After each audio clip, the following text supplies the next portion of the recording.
pagi, perkenalkan saya Caca Sekar Mauliani dari kelas B18A NIM P18010. Di sini saya akan membuat video tentang pendidikan kesehatan, tentang ASI eksklusif, gizi pada ibu menyusui, dan KB. Mari kita mulai ya teman-teman ya. Oke. Ibu yang berada dalam masa nifas mempunyai kebutuhan dasar khusus agar dapat melewati masa nifas itu dengan aman, sehat, dan sejahtera, sekaligus menunjang keberhasilan untuk menyusui si buah hatinya. Oke, energi yang dibutuhkan untuk menghasilkan 100 cc susu adalah kurang lebih 85 kilokalori. Sedangkan rata-rata produksi ASI per hari adalah 850 cc atau 600 kilokalori. Dan laktasi berlangsung selama 3 bulan. Jumlah kalori tambahan harus ditingkatkan. Oke, jenis nutrisi. Yang pertama ada kalori. Kalori pada ibu menyusui itu membutuhkan 2.500 hingga 2.600 kilokalori per hari. Sumbernya itu dari karbohidrat, protein, lemak, vitamin dan mineral. Vitamin yang dibutuhkan untuk ibu menyusui itu adalah vitamin A, B, C, D, E, seng, yodium, kalium, kalsium, dan yang lainnya.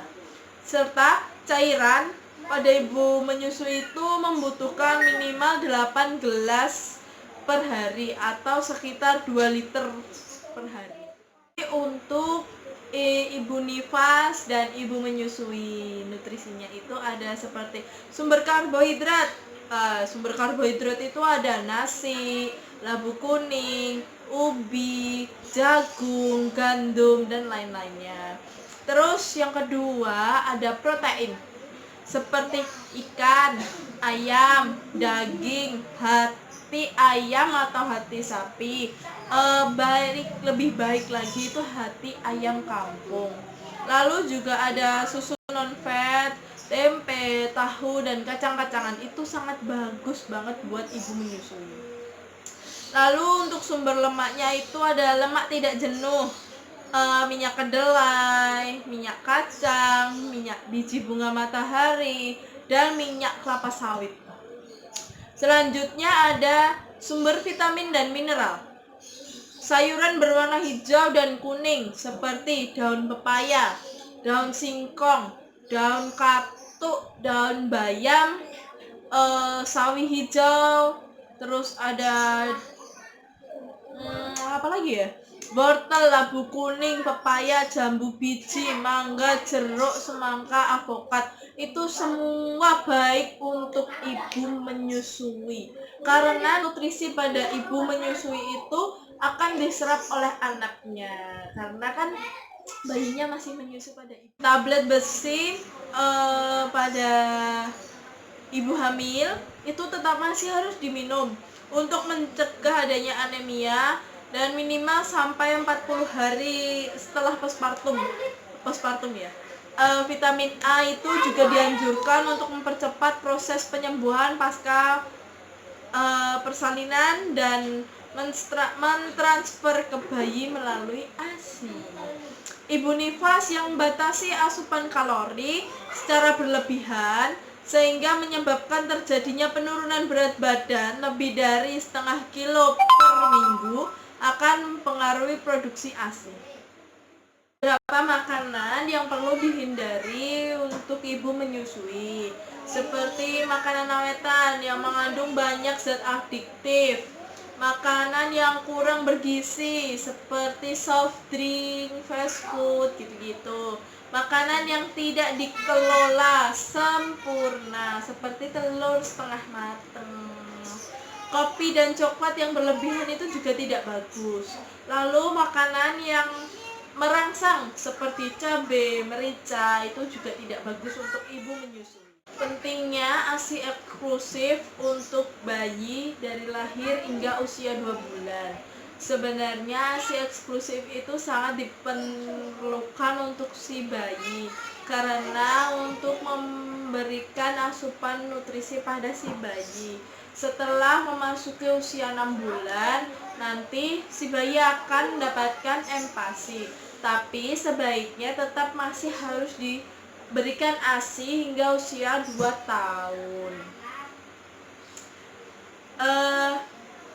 Untuk ibu-ibu sebaiknya tetap harus memberikan ASI secara eksklusif untuk si buah hatinya karena akan membentuk jaringan otaknya lebih bagus.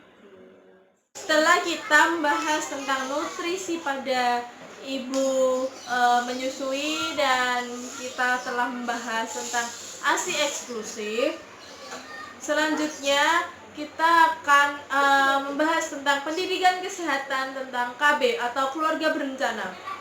Apa sih KB itu? KB adalah gerakan untuk membentuk keluarga yang sehat dan sejahtera dengan membatasi kelahiran.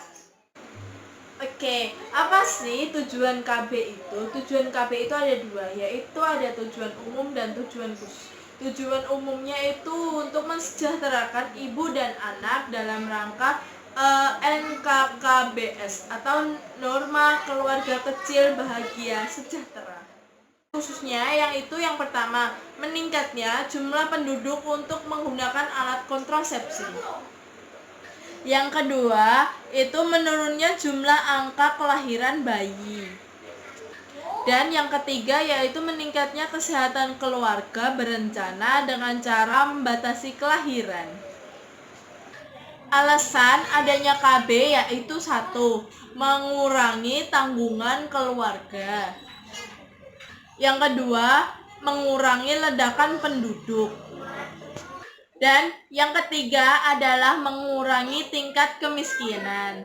Kalian pasti tahu. Masuk ke macam-macam alat kontrasepsi. Sebelum kita masuk ke macam-macam alat kontrasepsi, seharusnya kita tahu dulu dong, apa itu kontrasepsi. Kontrasepsi adalah pencegahan terjadinya proses pembuahan atau mencegah bertemunya sel sperma pada laki-laki dan telur pada wanita. Macam-macam alat kontrasepsi itu ada suntik KB, pil KB, implan. Lalu ada diafragma, spermisida, kondom. Oke, sekian penjelasan tentang pendidikan nutrisi pada ibu menyusui, pemberian ASI eksklusif, dan keluarga berencana. Bye.